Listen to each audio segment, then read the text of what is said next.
Welcome back. We are the Gnawing Rootbiters, and today we will be continuing our tier list series, rating all the spirits in terms of how fun they are, as opposed to how strong they are. Before we have tackled all the spirits, each from every expansion, and now we'll be talking about all of their aspects. Yeah, so with aspects, there's a lot more nuance in how we rate them. First of all, there's a lot more, so we're gonna kind of rapid fire through these. Another thing is that I have on here the original rankings that we gave for the base versions of these spirits, and I think for the fairness of our previous ratings, what we're gonna do is we're going to keep in mind the context of this is a modification of the spirit, but still kind of treat it as its own thing, and just keep it like within one tier of where we place the original version.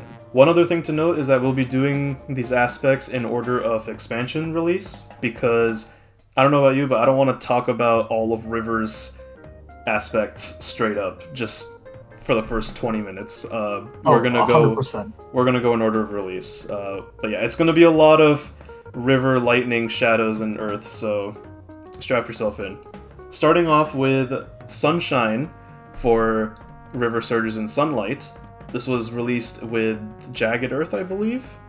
And this is something that I gave an A tier as an improvement on River Surges, because it's one of those, it's the aspect that makes him more supporty. It takes away his Boon of Vigor, but instead turns it into innate power that lets you be more supportive and encourages more cooperative play, in a sense.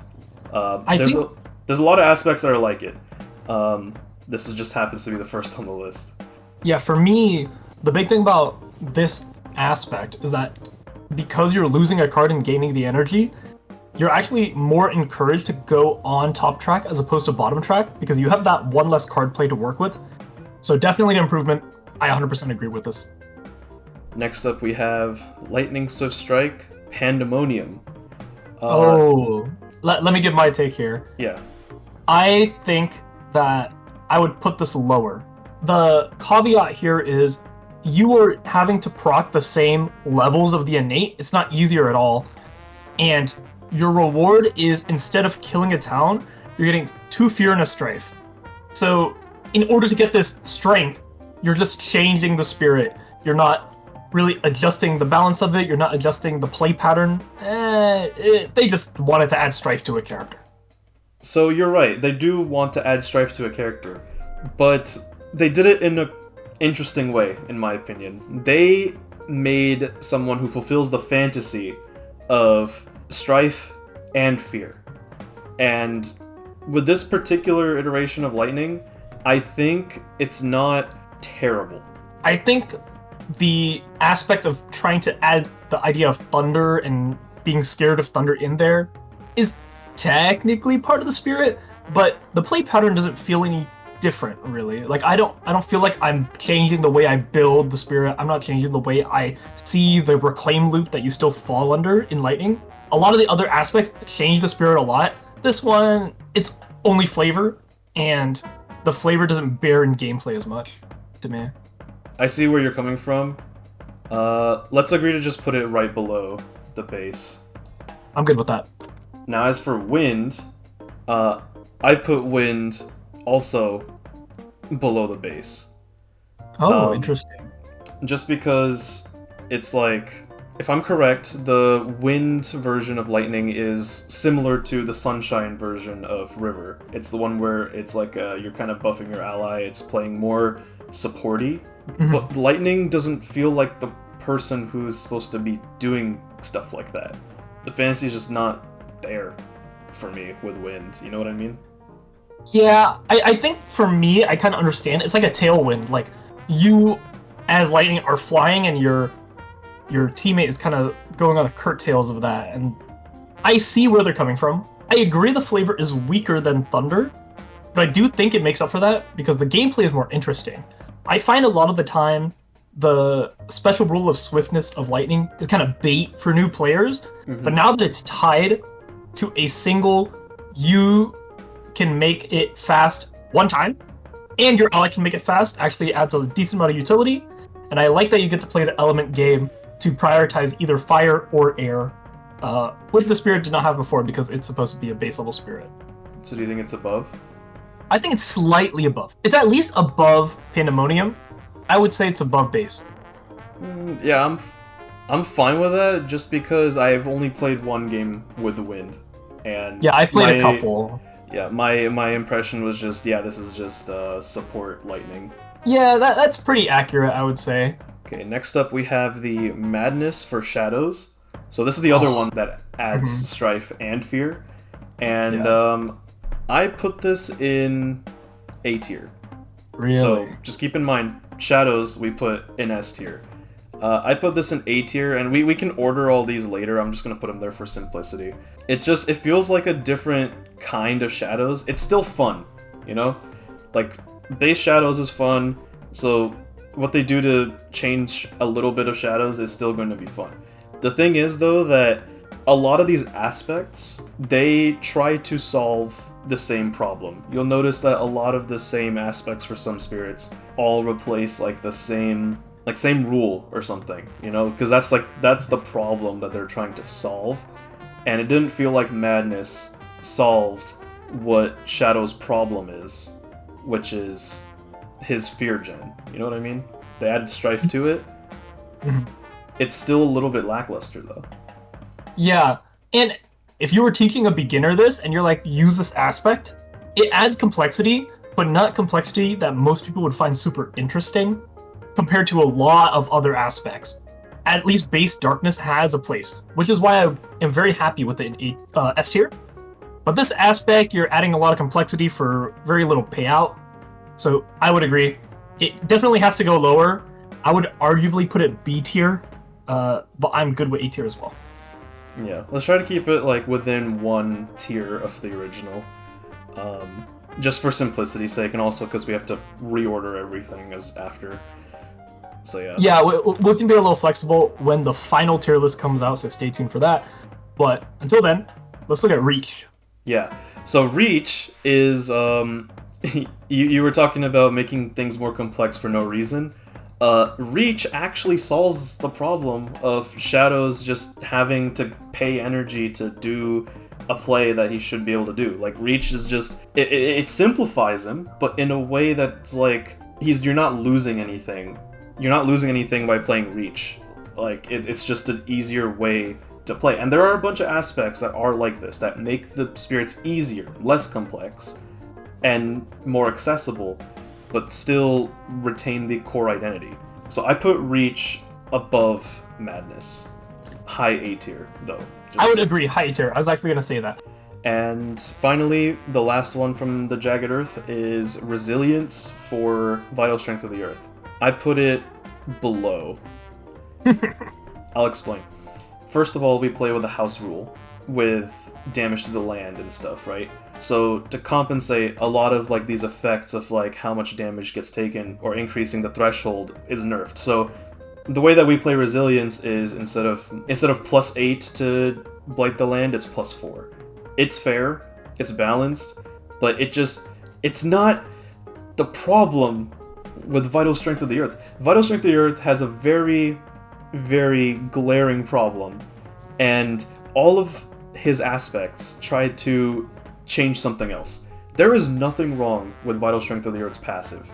His 3 defend on sacred sites, there's nothing wrong with that. I don't understand why they keep changing that and not changing his useless innate power. I also want to add, in the perspective of base game, this is just straight up bad. Like, it's not worse than the base passive ability, but it really doesn't add anything in the grand scheme of things. And in our house rule, you just sack Dahan. Either way, it's just the same thing, but arguably more complicated and arguably less fun. I do like playing a game where I can add 3 defense to Dahan as my early game strength. I don't really care if I'm taking 8 damage, 6 damage, 10 damage, it's whatever. I would prefer to defend my Dahan and lose the presence on that high damage land. Sure, it might change the puzzle a little bit, but realistically, it's a nothing burger. I would put it in D tier. I agree. You've convinced me. It's in D tier. Yeah. There are other aspects that do so much more, and if I'm looking at an aspect game, I'd rather just pick them any day. And that brings us to the next expansion, Feather and Flame. Now, Jagged Earth, you notice that a lot of these aspects, they try to solve problems that were existing with these spirits. Feather and Flame, in my opinion, felt more like it was trying to give the player more freedom. So, with Travel on River, Travel lets River actually be a river and allow the Dahan to travel up and down it as long as it's a contiguous line. I think that's really cool flavor-wise, and it's a spatial puzzle that I haven't fully cracked, but I appreciate the nuance with something like that. So it's a novel idea. I put it in A tier. Yeah, and to add on top of that, the fact that you haven't cracked it despite playing it a couple times lends to the fact that it changed the way you see the game so much. Which I think is why I really like it. And of all the flavor additions, this has to be the best one, in my opinion. Honestly, I'd be happy to put it S tier, just because for how simple the idea is, it feels very fun, it feels very interesting, and how you see the game as that line. I'll put it higher up in A tier. I think it goes above Reach at least. A goes above Reach. Immense for Lightning Swift Strike. Again, giving the player more freedom. Lightning Swift Strike, you want to do big damage, you want to play major powers, but you're stuck in the reclaim loop and you can't get more presence for energy. What if you gain double energy on your turn? Easy improvement over... Oh, 100%. Over base. The reason I put it above Ocean is because the extra thing, which is, yeah, you do have reduced card plays, but that's fine, because you gain elements for the purpose of reaching the elemental threshold on the major power, which I think is great. They thought of, like, that's the drawback of only being able to play fewer cards. It's great. Yeah, I think they definitely play-tested that and felt that they needed to give you the elements to feel that, and it shows when you play it. Like, as someone who's played it a couple times, it feels really good every time. Like, you're always just a couple elements off, and once you hit it, it was worth it. That brings us to Shadows. Again, adding more freedom to the player. Amorphous lets Shadows flicker like flame be wherever he wants. He can move or teleport to Dahan. I put it above. Put it above. I put it above. It solved his problem, but didn't just simplify it. It made it interesting, made it more freeing, made it more replayable. So here's the thing. For me, I gave bonus points to the original because of the simplicity. I gave bonus points to Reach because it achieved the same thing, but it's not an OG card. For this feels like Reach for the players who are just more tryhard, which is us. We have played the game enough. Like, no problem with being tryhard. We love the extra, like, layers of complexity because it makes us see the game differently, it makes it more fun in the moment. I think a new player would find this really daunting, even though it's effectively Reach, more or less. Like, there's a couple things you could do with it that wouldn't make it the same as Reach, but more or less, it's the same, you know? I think it should be adjacent to Reach, if anything. Yeah, I think that's fair, actually. Yeah, I'm also keeping other aspects in mind for this spirit. If there was anything to go on top, I don't think it would be this one. And I don't want to just put everything on top of it because it's not fair to the base spirit. Yeah, if it's a good enough improvement, then it should go above. But if it's just making something more accessible, yeah, I agree with your assessment. It's hard to put it in the right spot when you actually see all these spirits. That's why in all our previous videos we did a blank slate every time. But now we're like, oh, where does it fit in between? Yeah, that's all stuff we wanted to deal with in the last video. But we'll keep doing it for this one because we need the context. Yeah, definitely. Where did you put Foreboding? Foreboding is a really weird one. It does change the game in ways different than Reach and Amorphous, but I don't know. It doesn't hit for me. I think the secondary power is kind of convoluted. Like, let me read it for you.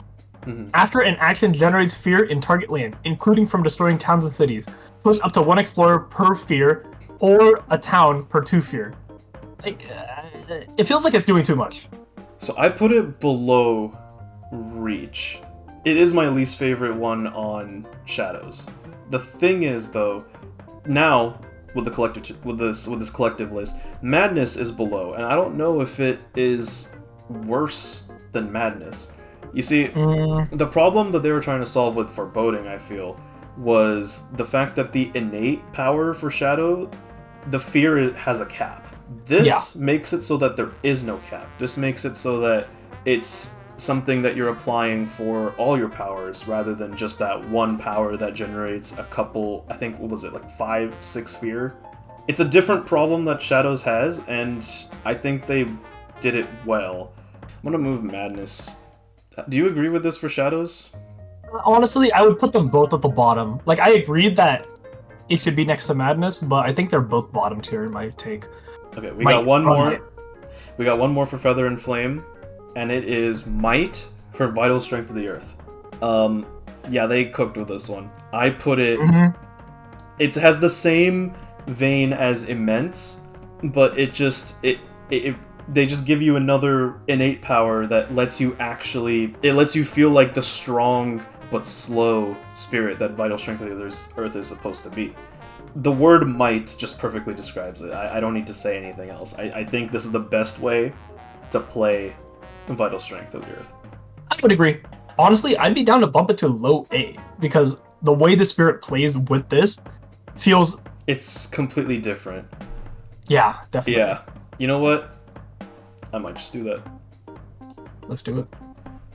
That is it for Jagged Earth and Feather and Flame. So, keeping up with the themes of every expansion had a different objective with the aspects. Jagged Earth tried to solve the problems with the spirits. Feather and Flame tried to give you more freedom to do essentially the same stuff. Nature's Incarnate was pretty much just, yeah, let's just turn them into a completely different spirit and just change the way they play fundamentally. And for better or for worse, well, we'll find out. Also, they actually gave the other spirits some love too and gave them more alternate playstyles as well, which I really like. So, we'll start with Haven. Where did you put Haven? Oh man, Haven. You know, I have not cracked this yet, but I see where they were coming from. I really like that they made it so going top track was really good. I also like that all the element limits are really low. Because you were going top track, you are only allowed to play so many cards. So it makes sense that the power associated with it would also have a low threshold. Is it as appropriate thematically? I wouldn't say so. In function, though, I think it actually plays really well. It plays fun. It plays different. I would put it in the top end, at least above Sunshine. I'm down to go above Sunshine. I don't know if it's above. I don't think it's above Travel. I know it's not above Travel. I agree. It's definitely above Sunshine. It still lets Sunshine have a place because it's more focused on Dahan and keeping them safe and just providing that haven. Whereas Sunshine is just strictly like, yeah, energy buff. Yeah. The elemental puzzle, I know what you mean. It's animal on river? Animal element? Really? It's crazy. Yeah, it is crazy. It is crazy. So yeah, above, a little bit above because I think the effects are good, but it's not as good as Travel. Yeah, definitely. Thematically, fun-wise, yeah. Yeah. Okay, Sparking. I have not played this one actually, but you have, and you convinced me of where I put it. So why don't you go ahead and give them the same reason you gave me. Oh man, Sparking is an easy S tier, honestly. S? No, easy A tier. S tier is arguable. Let's put an A for now because that's bumping it up too. The thing about Sparking is that the way you see the game on this is different than every other way you see the game on Lightning. When you're playing Lightning, people who play Lightning know this is an issue. Getting to 3 fire, 2 air is terrible. It is actually like straight torture in some of the games, especially because you get caught in the reclaim loop. You have to play 3 cards. It feels awful. However, what if you could gain minor powers more easily and it only took 2 fire, 2 air. It solves both problems in one fell swoop, and what are you really sacrificing? Raging Storm? Come on. Come on. Like, you will lose against France more often. You will win in fun every time. You lose Thundering Destruction, that's fine. That's fine. Because you weren't going to hit it anyway. so easy A tier. And going for the higher level thresholds is fun. It's not practical. It's actually very hard to do. But just the 2 fire, 2 air, target spirit gains a minor power alone changes everything. Strike the land with Fulmination is also a really cool card. This was the one spirit that I was like, let's break the barrier. It fixed the reclaim loop. That's all it needed to do. Yep. And still all like, ask for. And still just, I don't know. Yeah, it's great. Darkfire, so creative, so interesting to play, so unlike Shadows. You can't call Shadows Flicker Like Flame Shadows when you play this spirit. You're now a different spirit. You're just Flickers Like Flame. That's one way to put it. It's a different identity. I did not put this high up, I will say. Really? I think like I said, it's like a new spirit altogether. And this new spirit, I would say, is probably not as fun for me as Amorphous is. So I would put it just right here in the middle. Okay. I personally think this is the better version of Shadows. Feels amazing. The way you draft cards is very different. Being able to push your presence will solve the problem that some of your power cards have. What other spirit is combining elements in the same way? I agree. It is very creative. I give it points for that. It just doesn't feel like Shadows. It feels like a different spirit, and as such, it is different. It as such, I am rating it as if it's its own spirit. So I would beg we meet in the middle and at least put it above Amorphous, because this is by far my favorite aspect to go to. Okay. Is it above Travel? Yeah, it's above Travel. This is... You have to play a little more with this. I know you do have games under your belt, but be a little open to it. It will, like, change the way he feels. Like, beyond character thematics, the turn-by-turn gameplay feels a lot better. It's just hard for that elemental combination to matter for major powers unless you draft very specific major powers. That's true. That's where it bites you in the foot. But when it does help your major powers, it's a big boost. So it can be a little gambling on the major side, but on the minor power side, it feels great. And now, Nourishing. You know how with Pandemonium, it was like, hey, we have Strife. Let's give that to Lightning. Nourishing is, hey, we have Vitality now. Let's give that to Vital Strength of the Earth.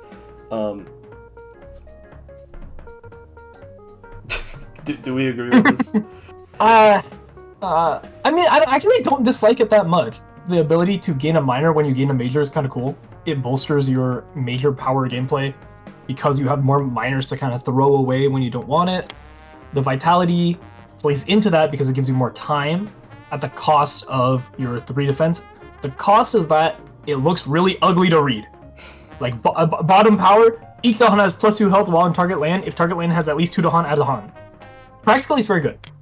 Honestly, practically, it might be a little too strong. I would say it's above Resilience just because it feels pretty good to play. I was just... I gave it lower points because I was like, come on, guys. But at least Resilience was trying to do something different. To be fair, if you're going to tag Vitality onto something, it's Vital Strength of the Earth. Yeah, that is true. I agree with that. When you put it that way. Now, this is... Okay. This is a twofer. This might be a bit controversial. So in the original video for base game spirits, I put Thunder Speaker in S tier for my personal fun list. She's one of my favorites. She's my homegirl. I think that Tactician and Warrior are better than base Thunder Speaker. I think that playing Thunder Speaker with either of these aspects it adds a different level of complexity to her that makes her more fun. Tactician lets you actually be on the island as like the commander of the army, and warrior solves the issue of just not having consistent fire in your kit, which is important for the secondary. I'll make a confession though, and this is the part that I think is a bit controversial. I play with both of these aspects. I don't play one without the other. It feels like I need both in order for it to feel complete. To get the full Thunderspeaker experience, I have to play with both. And when you play with both, oh my god, there's no other experience like I'm wargaming. I'm wargaming to 11 with this. It's great. I definitely understand. I understand that the reason why Thunderspeaker was lower for you is because you don't find as much enjoyment out of that. But I'm putting it out here. For me, this is by far these two are the best aspects, especially when combined. But see, here's the problem: you lose your ult on warrior. That feels so bad. Like a lot of the identity on the character is manifestation.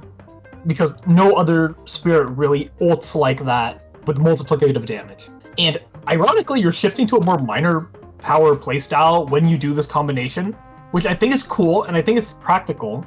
If we could combine them, I would agree with you S+ tier, like top. But because we're kind of rating each one in a vacuum of itself, I would put it like mid to low S tier. Losing out on manifestation of power and glory is the cost of doing business. Yeah. But for the integrity of this tier list that we have to do each one individually, yes, it would go lower. Let's just put it here for simplicity. I think Tactician's more fun than Warrior on its own, so... I agree. Okay, Regrowth. I'm putting it in B tier. It has to go B tier just because it looks so funny. Like, you just get another stack of presents for no reason. 13! And, like to be fair, there is a reason, but it's very funny. So that's good enough reason for me. I don't need to think of anything else. It is funny for the first couple turns.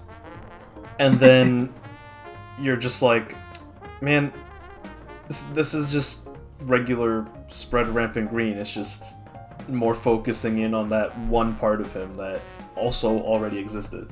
I put him in B tier below the base spread. B tier? No, bro. Dude, it has to be above at least. It's so funny. For like 2 rounds, and then what? And then it's like, oh, yeah, I'm playing the game. Sorry. Now. Okay. I sneezed because I was allergic to your take. Oh my god. You know what? I'm okay with this because for the first, I actually think for the first like 5-ish turns, 4-ish turns, it's kind of the same, and then it really takes off in the late game. There is another aspect for Spreader Rampant Green, and yeah. I put that one above.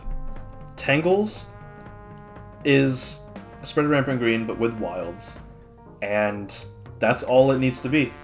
Wilds has been a mechanic, and Spreader Rampant Green deserves to be able to use that mechanic. Keeper of Forbidden Wilds had the monopoly with wilds for a long time. Tangles really lets him kind of dive into that side of the game, and I enjoy that. I respect it. Yeah, and I think the sacrifice is very well balanced. The ability to do damage was the one thing your spirit could not. Mm-hmm. Now, the ability to prevent explorers is something you can do, but it's hard to kill things now, which is, I would take that trade-off. I think it's a fair trade-off. I think it's interesting. It does change the way the spirit plays. And the other thing is it replaces Gift of Proliferation. Thank God, because that card is so strong that if you are not playing it every single time you reclaim, you're inting. Like you are purposely trying to lose the game at the high levels. I think there's too much pressure to play that card. I think the fact that it's gone is actually very welcome. All right, Bodan. I was excited when Nature Incarnate came out when I heard that he was getting aspects, because I was like, man, I want to see what they can do. Enticing. At first, I thought it was but then I played it. And it felt like Haven, in a weird way. It felt like Haven in the sense that I was protecting the Han, but not by defending. It was because I was scaring the crap out of the invaders so they wouldn't fight the Dahan. And I really liked that.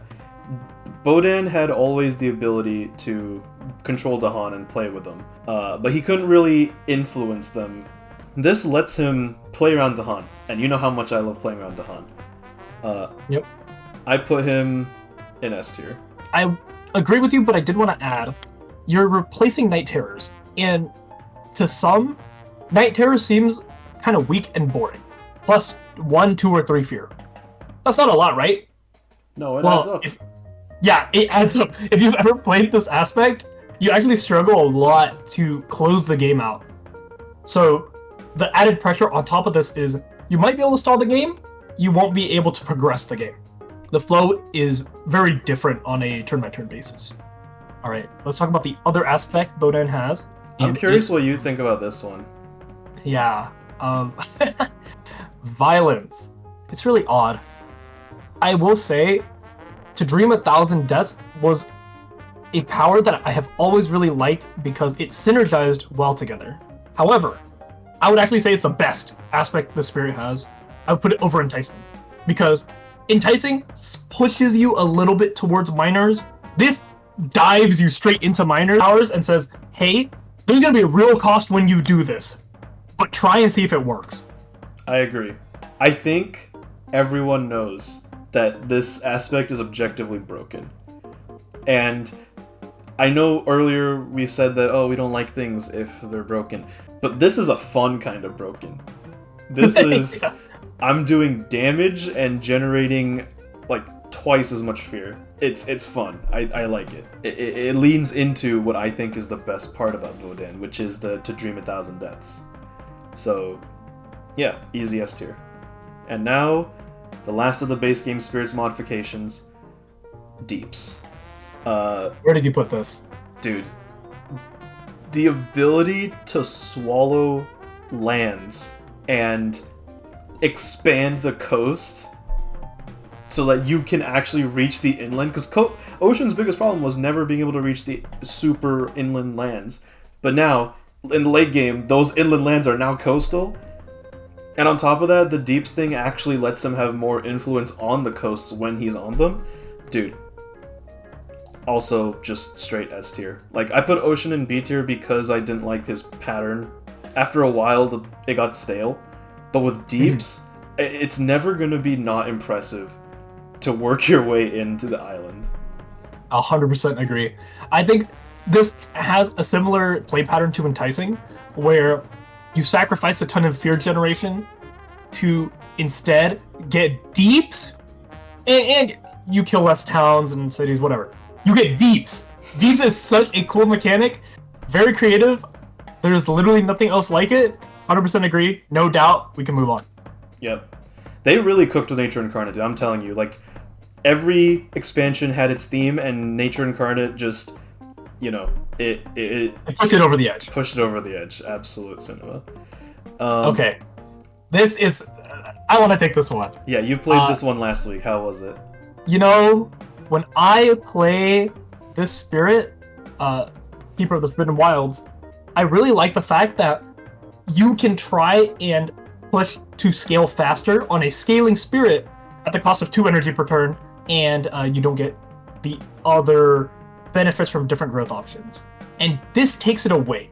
So when I first picked it up, I thought, dang, this is gonna suck. That my favorite thing about the spirit I can no longer do. Turns out it actually did not suck. This is the aggressive spirit that nobody asked for, but everybody got. And when you played it, you actually did not complain because it was fun. Your sacred sites are Badlands, which works super well with the new growth option you have, which is gain a fire, move 2 presence, and 1 damage at range 0. It can effectively be 2 damage at range 0 if you have the sacred site. The thing that I did not take into account with the spirit is that because you have 2 growth options, you are able to get the energy growth option every time, and the sacrifice of adding this onto your growth options is actually not that high because you can pick 2. And I underestimated that grossly. This is a very cool aspect. I'm putting it S tier right next to him. I have to agree. I also put him in S tier for a lot of the same reasons. Base Keeper feels like the fantasy is I'm creating the Great Wall. I'm not letting any invaders onto my area. That is forbidden ground. But the way that Base Keeper does it is he doesn't let them in the first place. He just puts down wilds and they just were never there. Spreading hostility is, hey, you're in my space. And they're like, what? No, we just got here. No, you're done. You get out. And I'm biased because I love the growth option that just lets you do damage in spirit phase. I love spirits that are able to do that. Heart of the Wildfire is able to do that. And now, so can Keeper. Encircle. Yeah, let's take this spirit who plays with beasts and falls off really fast, and it's a spatial puzzle. Let's make that harder. Yeah, let's make that harder. Let's make it so that it's better to actually try to surround the invaders instead of trying to attack them. Who has this fantasy?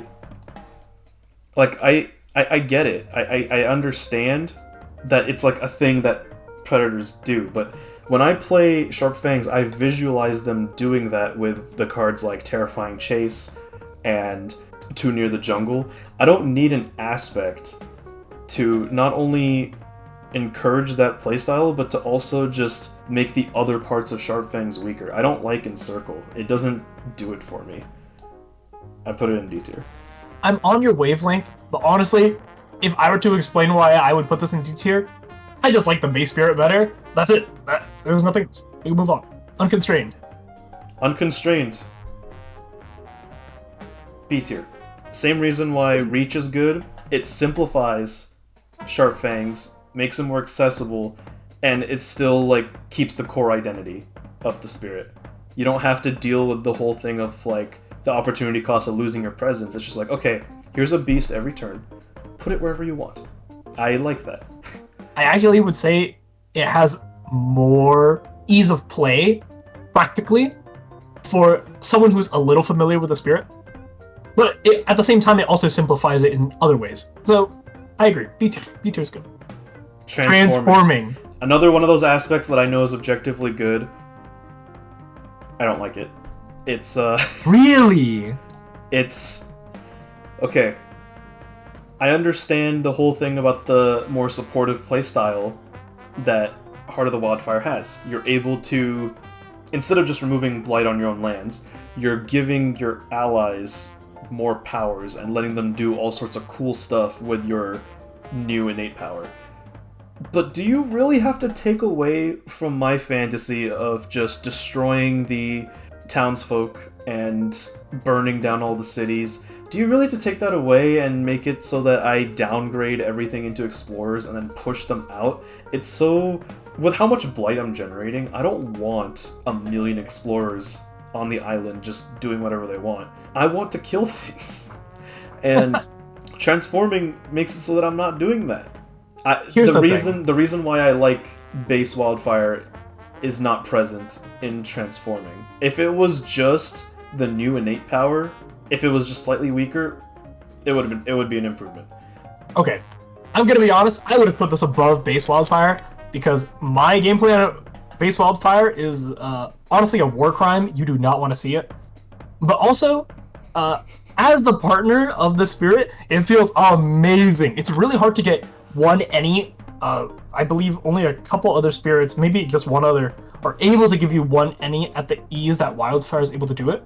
And transforming is pretty unique, so it feels very different. It may not be what you want to have, which I think is valid because Wildfire doesn't usually attract that, but you're kind of when you play this, you're feeding into the idea that you burn the forest and then it will regenerate and get better, hence transforming as opposed to straight up killing everything. It's the long-term progression of the Spirit Island as opposed to the short-term destruction. Is it fun for the person doing it, though? The regrowing of the forest and stuff was already there with the base thing. This is not transforming has nothing to do with the regrowing of the forests. It has to do with the just the saving the explorers and letting them move on, and it's just that's not what I want. Okay, be honest. I feel like he deserves a bump, just a little bump, like top of B tier maybe, or at least above unconstrained, because it has the cool and interesting factor at least.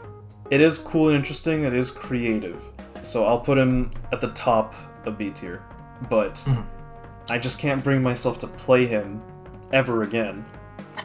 Because now I'm that guy, you know? I'm not this force to be reckoned with who just deals massive damage, but also there's a cost of blight. Now it's just like, oh, you're the guy who does what Serpent does, but differently. Yeah, I can see that. Speaking of Serpent, Locust. Locust. Okay. I'm curious, where do you think I put it? Like, just take a gander, and then I will explain. So I haven't played Locust. So again, this was, you know, how you felt about transforming watching me play is how I felt about Locust watching you play. Locust lets me target a single land, and that land is the land to target. It's the locus of control. I liked it. I liked being the ally to Locust. I don't know how it felt to play, so I'm going to abstain from voting and just go with whatever you say. Yeah, we're putting this in B tier. It's the same thing, bro. Okay, you remember how I said with Keeper of the Forbidden Wilds, you had that other option to scale up at a cost? Well, Serpent has that option usually, and the cost is actually very difficult to hit, but when you hit it, it felt amazing.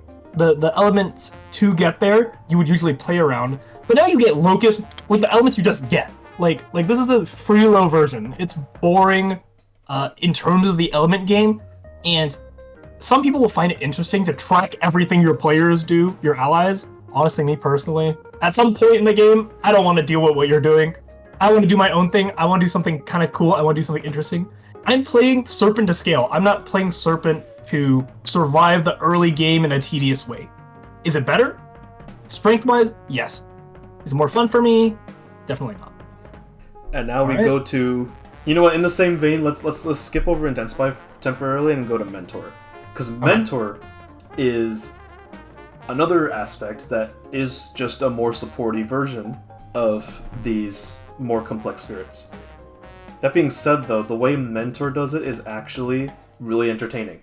I didn't think I was gonna like Mentor when I played it, because it's like, oh, I gotta take someone under my wing and I gotta babysit them. Ugh.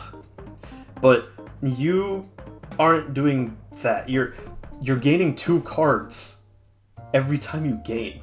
If you're gaining 2 majors, you only need to forget once. And I don't know, there's something so rewarding I felt when I gave a power to my buddy. When I gave a power to my ally, I was like, here, take this. I felt like the Hulk in Endgame. Sorry, go ahead. I was just gonna say, I put him in S tier, right up there with S tier. When you take into account that you also still have the element markers to be able to do your normal shenanigans, the only difference is just like with the power cards you gain and stuff and how you gain them. Like, it's the same. I do think that base Shifting Memories has more agency, so I do put him lower, but I hold them. It's an S tier still, you know? It's not S tier because base is S tier, it's S tier because it's still S tier. Yeah, so to justify why Mentor is S tier, because I agree, and Locust is not, there's an idea with randomness in games. Input randomness versus output randomness. With a Mentor, you're more doing input randomness because you know what you signed up for when you're playing Mentor. When you're playing Locust, it's kind of output randomness because you know you're going to be stronger generally, but you're really at the whims of what your teammates are doing, and you can either choose to coordinate it in a really tedious fashion and then just hand out a gamble to whoever wants to take it, or you're going to play Mentor and you know what you're getting into, and the reward feels a lot better than hoping for the best on Lucas. So I'm glad you actually put them next to each other. That's tier for me. Sweet. All right, Intensify. At top of the top. It's the top. It's done. It's top. top all the way, like, all the way. all the way. Yeah. Okay, I'll have to Dude. agree. If there is an aspect that is sick, it's this one. It does, like, if you look at it, they had to create like a more or less like a chart of how this aspect works, and I can't even blame them. It is insanely cool. There is no other spirit like it. You are playing sorcerer from D&D Yeah. on a Spirit Island character, and you get a moon in and any every single turn, which is actually really relevant if you have played it before. I was thinking about D&D in the shower with this spirit. Yeah, Intensify is like sorcerer because he has the meta magic. You know, he can modify his powers that he's casting. Mentor is like warlock because you're getting your spells from a sugar daddy. And then base is just like wizard. You know, you just know things. You know everything, and you just gotta remember. You gotta read through your spell book and see what you got. So, yeah, the 3 spellcasters of D&D, there they are. That's shifting memories. Lair, you're the lure guy. How do you feel about Lair? I only played it a couple times, so I actually didn't like it that much. Is it thematic and different? Yes. However, moving the layer feels pretty tedious. You cannot scale very easily because you have to move it or you're playing it wrong, quote unquote. You get into unique game states the same way you would if you were playing Finder, but he doesn't do it in a way that I found as interesting as Base Spirit. So I would put it a rank below into B tier. I'd have to agree. You are essentially creating a prison, but the prison affects your spirit's presence too, which is, yeah, that's I remember last time you played Lair, I was playing Towering Roots and I was upset because I was just like, man, this guy's just like stealing all my plays. You know what? I'm gonna move my Incarnate in there, and now he can't damage the invaders. Like I just yeah. like don't get me wrong. I think it's understandable thematically. It just doesn't feel good to play. That's a real thing for me. All right, and now last and probably least in terms of how long. Not least in terms of like tier, least in how long we're gonna spend on it. Stranded is just the easier version of Shroud of Silent Mist. You know, it follows the same pattern of like reach for Shadow's Flicker like Flame, unconstrained for Sharp Fangs. Stranded just makes her more understandable and gives an isolate as well. That's it. They're on the same level. I would put it above. You would put it above. The isolate is such a cool mechanic once you learn to use it, and that's the only reason. It's cool. I'm good with it. All right. That was the final tier list placements for all of the aspects. I cannot believe we went through all of them. This took way longer than I expected. What a monster of a list. Oh my god. Yeah. Yeah. I just want to clarify, we are not done. We place these all very loosely. We're going to have to redo everything in a final collective fun tier list. And while we're doing that, we've been playing all the aspects, all the spirits. All of us have at least played it a couple times, and we're going to have to do a big refresher in order to get that final list. So stay tuned. And thank you for tuning in. G, is there anything you would like to say? Yeah, just any of your final thoughts that you have on these tier list placements. Put them in now, or forever hold your peace. And we'll see you next week for the final collective tier list.